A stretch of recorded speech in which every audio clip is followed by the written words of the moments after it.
Formula One is standing on the edge of a brand new era, and it's about to begin in a way that feels almost hidden from the world. Starting Monday, all 11 teams will arrive at the Circuit de Barcelona-Catalunya for 5 days of testing. But there's a twist. No fans in the grandstands, no media in the paddock, no live broadcasts. This quiet event is being called a shakedown. But don't be fooled. This is the first real test of the 2026 season, and what happens here could shape everything that follows.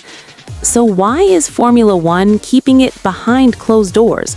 Why call it a shakedown when teams will each have 3 full days of running? And most importantly, what can we actually learn from Barcelona? Let's break it down. The official explanation is simple. Formula One has a contract with Bahrain to host the first official preseason test in February. By labeling Barcelona as a shakedown and keeping the cameras away, Formula One can technically say Bahrain is still the main event. But inside the paddock, everyone knows the truth. This is test number 1, and the data gathered here will be priceless. There's another reason teams are happy to keep this quiet. With such huge regulation changes, no one wants their early struggles on display.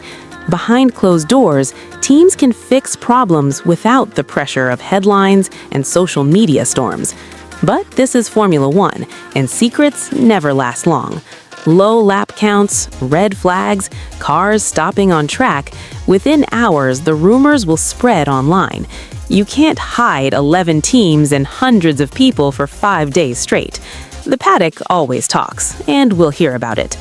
With brand new power units, fresh chassis rules, redesigned aerodynamics, and new tires, the big question is simple. Has anyone truly figured these cars out? Or are we about to see chaos as teams discover their simulations were wrong? Now let's look at what teams will actually focus on during this test. The number 1 goal is reliability. Before chasing lap time, every team needs to make sure their car can run and keep running.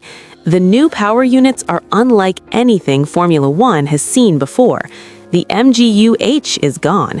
The MGU-K has been boosted to 350 kilowatts, and the power split is now 50% electric, 50% combustion.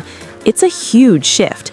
Making all those systems work together smoothly will be the first real challenge. Energy management will dominate this test. Teams must learn how to use the extra electrical power across a lap, and just as importantly, how to recover that energy under braking and through corners. Drivers are expected to face a completely new driving style, so getting them comfortable will be crucial. If everything runs smoothly, teams may begin exploring setups and performance, but most of that work will happen later, during the official Bahrain tests. One of the most fascinating changes coming in 2026 is active aerodynamics. For the first time in modern Formula One, cars will use moving front and rear wings throughout the lap. The rear wing will switch between high downforce and low drag modes, similar to DRS but far more aggressive. Teams will need to prove these systems are reliable, but even more importantly, they'll study how the car behaves when switching between modes. Does the balance suddenly change? Does the car become unstable? These are things simulations can't fully predict.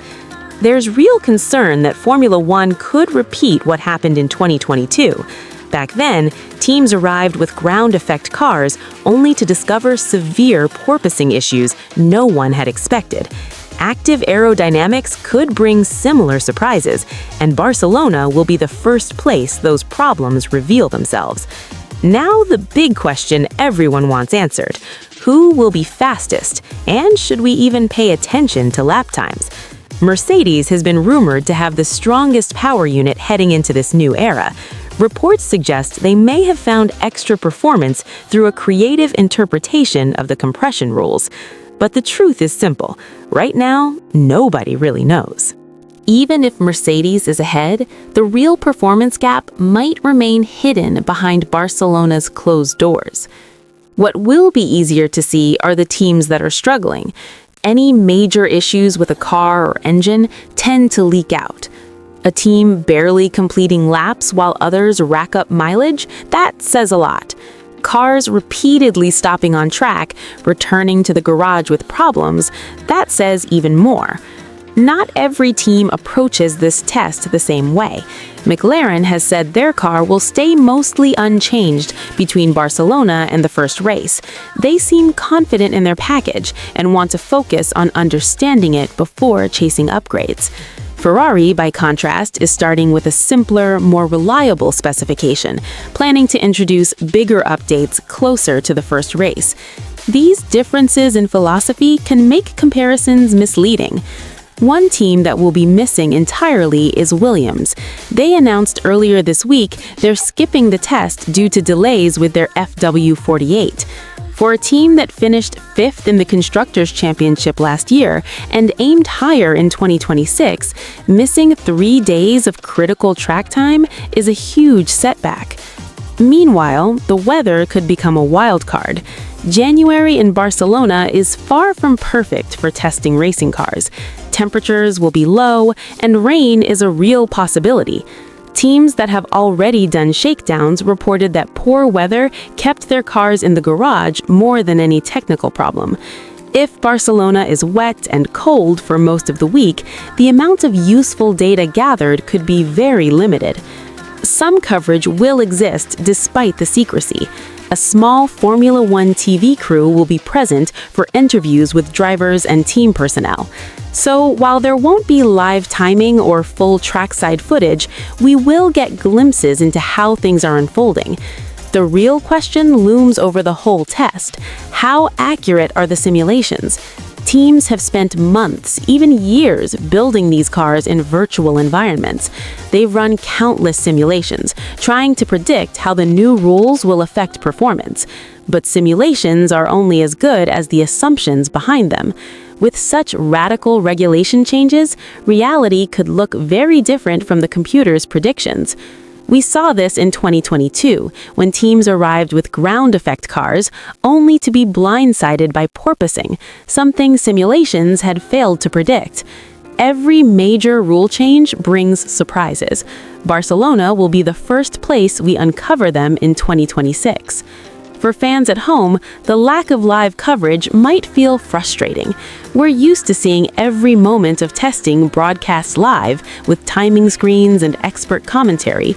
This week will feel different, a throwback to the old days when testing was private and information trickled out slowly through paddock whispers and press releases.